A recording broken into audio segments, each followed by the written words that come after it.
Welcome to Module 1, Chapter 3, Terror Threats and the Role of the Security Operative. All right, let's firstly break down what exactly is terrorism. So you can see here the definition is terrorism is the use or threat of action both in and outside of the UK, and it's designed to influence any international government or any organization or to intimidate the public. It must also be for the purpose of advancing a political, religious, racial, or ideological cause. So that's the definition of terrorism. What we're going to look at here is going to be stuff that's going to be very similar to the ACT certificates that you've done already.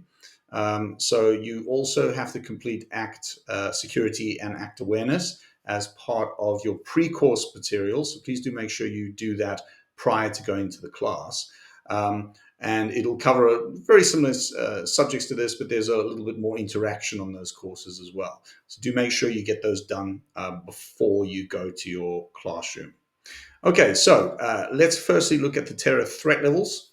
So the official source of those is government website, MI5 website, and you can simply search for the current terror threat levels.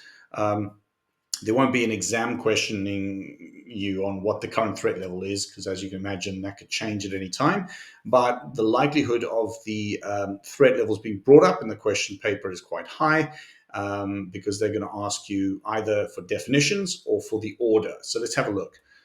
So here we have the definitions and the order. Starting at the bottom, we've got low, which is an attack is highly unlikely.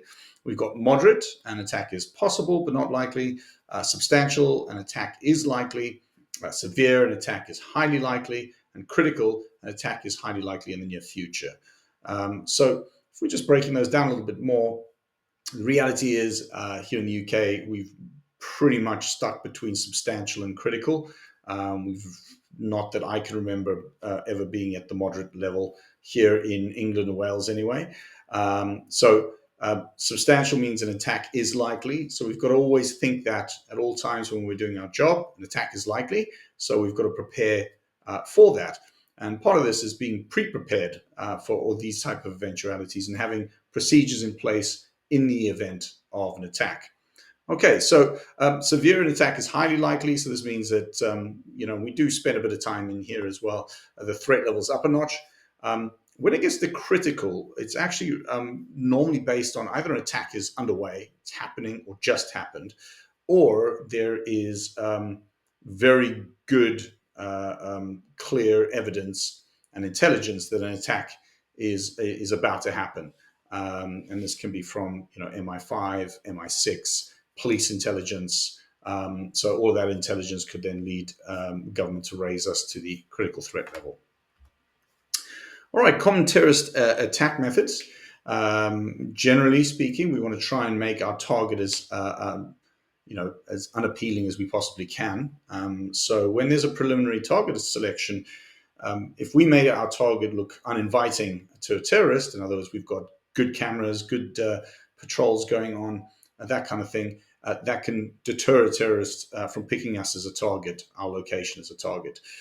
When they do preliminary target selection, they're going to be looking for a target. It might be where you work. It might be close by to where you work. You might be working in an area that has a heavy footfall of public.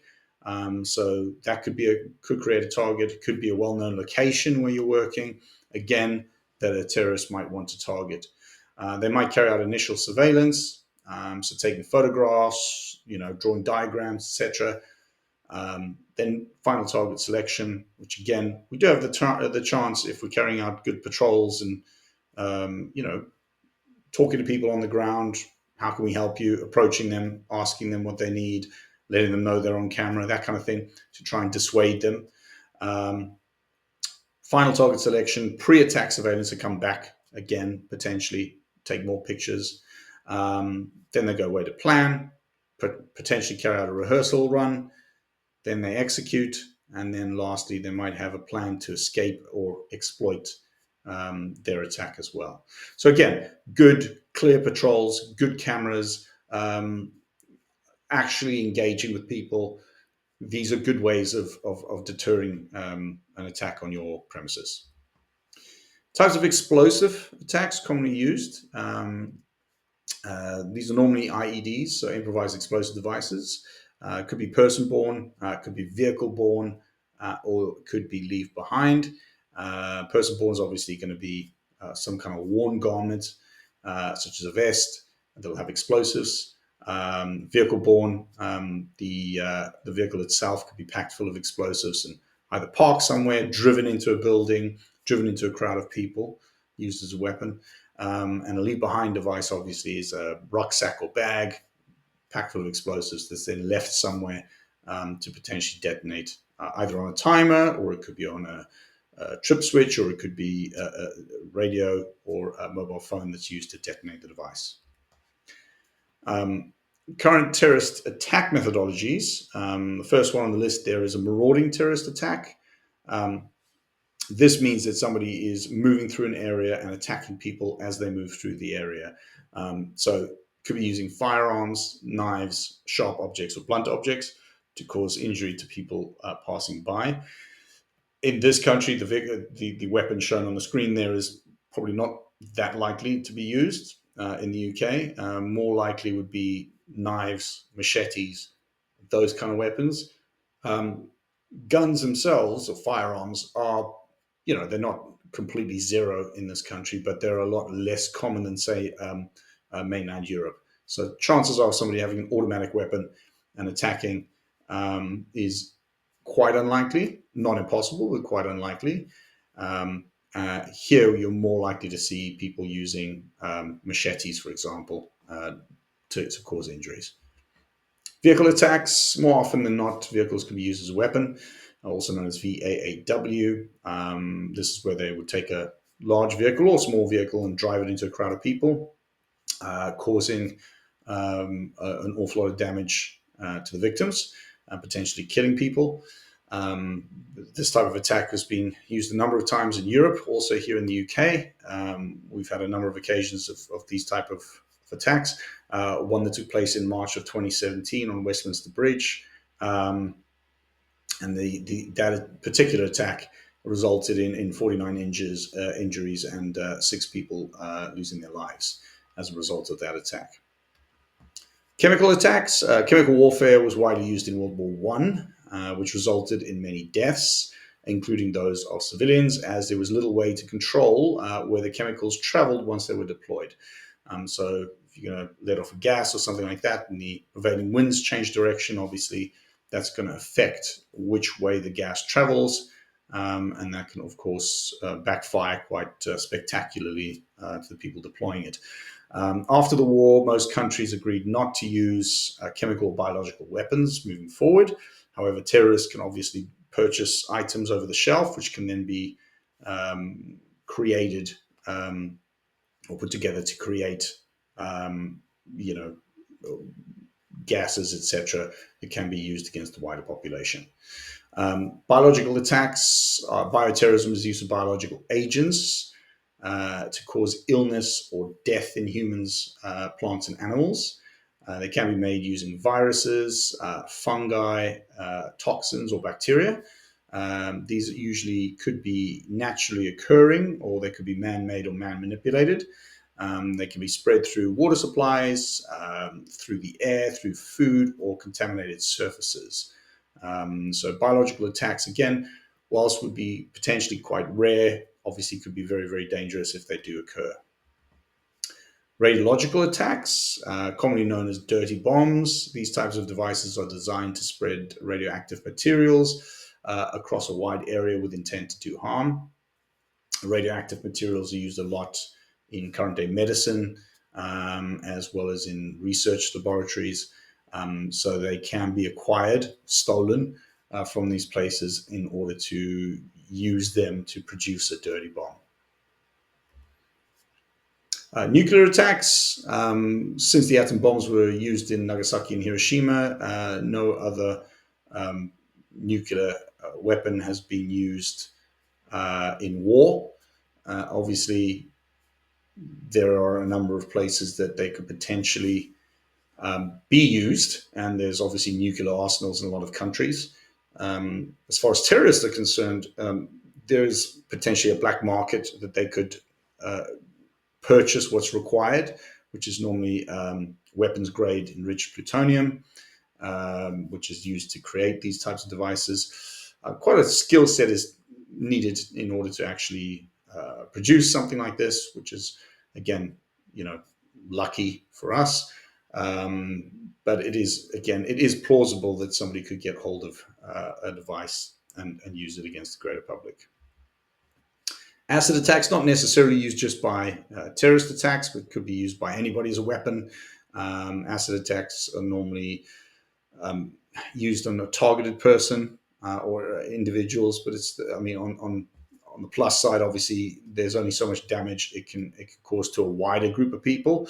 On a target, obviously, it can cause a lot of damage, but it's not going to necessarily affect a lot of people. Treatment for this would be water as quickly as possible and as much as possible. So we get as much water as we possibly could and pour it over the infected area, or affected area, should I say, to try and get that corrosive material off the skin. We'd call 999 immediately as well. The key is to remove this, or remove as much of it as possible from the skin, as it's corrosive, so it's going to continually corrode away the surface layers of the skin. So quicker we can get it off somebody, the less permanent damage they're likely to suffer. Cyberterrorism obviously refers to the unlawful attacks and threats against computers, networks, and information stored therein. This can be used to intimidate or coerce a government or its people in furtherance of a political or social objective. For example, sort of hacking into a system, introducing viruses, DDoS attacks. So, in other words, the server gets overloaded and it can't respond anymore, so it shuts down essentially. Terrorist threats made via electronic communication would also count as cyber terrorism as well. If you think about the reliance we have today on the internet and everything working properly, if a site goes down, it's quite a big deal. If a bank goes down, it's a very big deal. If all the banks go down, that's a crisis. That's an economic crisis. And it's not just the banks. It's your water treatment centers. It's your power centers, power producers, things like that. So, and suppliers. So, it can be a very, very bad day if there is a serious attack on one of those key industries. Insider threats is a person who exploits or has the intention to exploit their legitimate access to organizations' assets for unauthorized purposes. This includes insider knowledge of access and egress procedures, access to sensitive information, access to computer systems and networks, evacuation and assembly points, obviously, because they do vary depending on the threat. So if somebody inside knew that, they could pass that information across to people who shouldn't have it, and that could increase the risk for everybody. Actions to take in the event of a terrorist attack, obviously being vigilant, being switched on, paying attention as security. That's very, very important. Picking up on suspicious behavior, reacting to it, carrying out CCTV checks, patrols, but also having policies in place as to what to do if there is an attack. If there's an attack underway, we need to have a quick reaction to that. People will be looking at us for guidance, so we need to know what to do, where to guide people to go, all of that kind of thing. We need to follow the government's guidelines of run, hide, and tell, which is covered on the next slide. Right, so run, hide, tell simply means move yourself and others away from danger. Hiding, once secured, get yourself hidden so that people can't see you. And call 999 under tell, and pass them as much information as we can, including things like number of attackers we believe are involved, the last known location of the attackers, what weapons they appear to be carrying and the nature of the attack, known number of casualties if we know that, and our location and situation as well. Company and venue policies regarding terrorist attacks. As members of frontline security, it's vital security operatives are well versed and understand the policies and plans in place in the event of an attack. People will look at us and expect us to act in a certain way, and also to lead them in an attack type situation or scenario. So knowing your procedures is vital to do your job safely and as efficiently as possible. Evacuation procedures may be different from fire evacuation procedures, obviously, because we might be having different routes to follow and different muster points as well. Reporting terrorist incidents to the police. On contacting the police, the following information should be passed across. Anything, what we've seen, what has just happened, what we believe is happening, who you saw, what did they look like, so full descriptions, give as much detail as you can, where the situation happened, where we currently are, and what time did this happen, how long ago was this? Is it happening still? Also, we should be aware of the police response times. Obviously, if you're in a city, you would the expectation would be if it's a real attack, your expectation would be that the police turnaround time is going to be fairly quick if it's a major incident. However, that time frame in between the police arriving, we've got to be in charge. We're going to keep people safe as we can. For non-emergency activity, something where we spot maybe something that doesn't make sense to us, we need to use this phone number, which is 0800 789 321. So this is where we're reporting any suspicious activity or things that just don't make sense to us. And we're giving as much information and detail as we possibly can. This is a non-emergency number. If it's an emergency, we would dial 999. But in a non-emergency situation where we're reporting something that's suspicious, in other words, sharing intelligence with the police, this would be the number we use. The phone line is manned 24 hours, 7 days a week, 365 days a year. It's manned by specialist officers who take all reports seriously. There are also online tools that you can use as well. And certain police services will offer different types of online tools that you can fill in report forms as well. Public sector counterterrorism experts. So we've got a number of them here to go through. So we've got CPNI, which is the Center for Protection of National Infrastructure. And that's, again, looking at your power grids, your waterworks, things like that, your infrastructure, banking, economics, all of those kind of things. So their lead is in security, providing resources and guidance and expert advice to help protect and keep businesses secure from external threats. Then there's NACSO, the people that basically answer that 0800 789 321 number. That's NACSO, and they're a police unit that supports the protect and prepare strands of the government's counterterrorism strategy. They work directly with the Home Office. Action Counters Terrorism. You will have done or should be doing your Action Counters Terrorism certificates, which is your act awareness and act security. It's a government and police initiative that encourages the public to report anything that they believe to be suspicious to the police. There's a business app as well as a free online course that everyone has to do. Just a quick word here on this. If you did your ACT certificates on your 2021 qualification, which you should have done, please note you need to do them again because your ACT certificates must have been issued within the last 12 months to be accepted on the course. So go on to the website, the Protect website, and just redo those courses if you originally did them back in 2021 or 22 or whenever you did your original courses or your top-ups. You need to have them within the last 12 months before you do this course. Okay. See, Check, and Notify is another one, which is SCAN. This is designed to help businesses basically with less resources, use the resources they have to look out for danger and watch out for things that don't look right. And that's using their existing staff, not just security. So they're essentially training up all their staff to keep their eyes open, paying attention to what's going on around them. Looking at evacuation versus evacuation, there are pros and cons of both of those, so we'll quickly have a look at them. So evacuation is the moving of customers inside a building for safety. Evacuation is obviously moving people outside a building for their safety. When evacuating personnel out of a building for a fire or anything like that, obviously it's getting people away, so that's a pro, that's a positive. Negative is obviously whenever we're moving people anywhere out of a building and it's an emergency, there's a chance of panic, there's a chance people might rush, there's a chance people could fall over and get injured.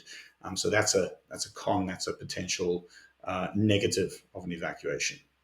With evacuation, obviously, we're moving people away from a danger, but then there's the danger of getting everybody trapped inside, which could make them a target as well. So we need to be a bit mindful of that. Procedures when dealing with suspicious items. All right, so there's HOT principles to remember, which you've probably done previously. HOT principles simply stands for hidden, obviously suspicious, and typical. So is the object hidden? Does it appear to be put somewhere where the expectation is no one can see it? Is it obviously suspicious? Does it have wires or anything coming off it that makes you think that doesn't look right? Is it typical? Are you expecting to see that type of item in this area? And if not, then that's really a problem. So first thing we need to do is remember the 4 C's. So 4 C's is firstly confirm. First thing to do in this situation is to confirm, does anybody know whose that is? Is that yours? Is anybody missing a bag, let's say? So firstly, we confirm if it doesn't belong to anybody. If no one claims it, and we're not talking minutes here, we're talking right away. I say, hey, anyone missing a bag? No one comes. Right away, I'm going to go, okay, we need to move everyone back now. So we need to clear the area. Next step is obviously communication. We're going to communicate with everybody around, just keep them back. And then we're going to control the safety distance. So depending on what size the object is, we're going to move people to a safe distance away. So let's have a look at distances as well. So if the device is a rucksack and a small rucksack, we're looking at about 100 meters distance is about the closest. If the device is a large device or a device in a small vehicle, so either it's a large backpack or it's a device in a small vehicle, then we're going to double that distance. We're going to go to 200 meters. A device that's either in a large vehicle, or actually is in a large vehicle, then we're going to go 4 times the distance. So we're going to go to 400 meters is our safe distance. So essentially, we want to get nearly a half a kilometer away from that device because it could be extremely large now. In order to better visualize your distance, just think of a football pitch. A football pitch is roughly 100 meters in length, so you can kind of work out your distances from there. So 200 meters would be 2 full football pitches away. When dealing with a large vehicle, you're talking 4 football pitches away. So it's an extremely large area to be cleared by. Signs of suspicious behavior.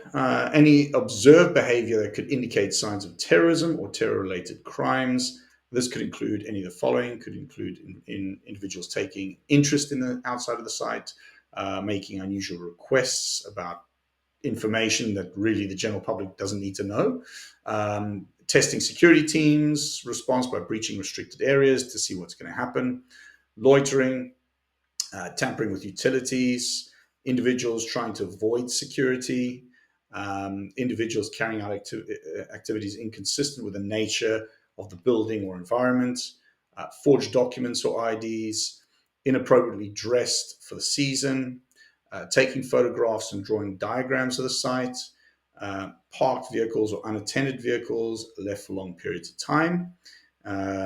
This again could very much stand out as something that's odd. Multiple sightings of the same person or vehicle or activity over a period of time, which again should trigger some sort of interest. Why do these people keep coming back to our site? As in an unknown person coming back to our site. Actions that can deter or disrupt hostile reconnaissance.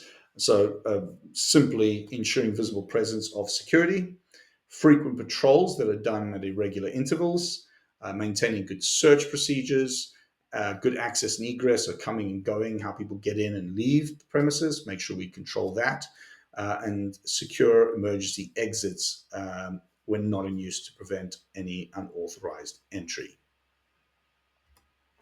How to respond to suspicious behavior. Obviously, number one is use customer service skills. Approach them, ask them how you can help, let them know that they're on camera, you've seen them on camera, we just wanted to know if we can help you. We're basically sending signals here that they've been spotted. Use positive and professional behavior.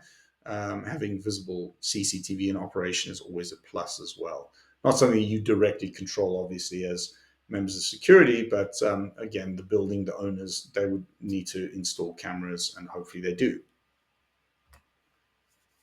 Report all suspicious activity. Always follow your internal procedures. Contact counterterrorism hotline if you spot anything that seems odd or out of place. That's a non-emergency, so that's 0800 789 321. British Transport Police, or BTP, is 0800 40 50 40 if there's anything to do with public transport. You can also text them on 61016.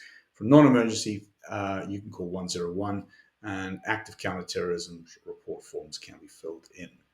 In an emergency, always remember to dial 999. Okay, that concludes this chapter. We'll see you in the next one.